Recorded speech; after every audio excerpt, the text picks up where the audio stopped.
Maayong morning sa iyong tanan mga kauma. So tsada kaya atong kabuntagon di mga kauma.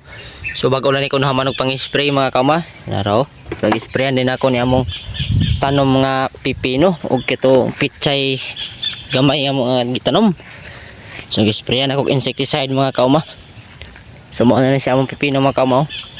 Siguro ugma ni mga kauma magkuan ako ani, magtayeng na ko ni sugod kay medyo tagas-tagas na mga kauma.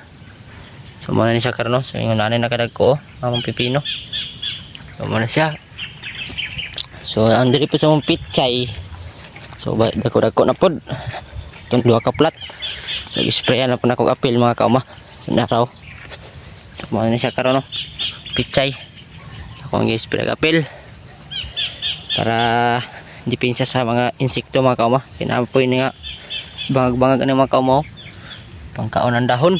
Spray na ito yung insecticide para dili kayo mo grabe. So kining pipino og pizza ang spray karon mga kauma. Sa mga rin mga kauma, may buntag yung tanan. Sasada ka itong buntag diyo. So good morning, good morning.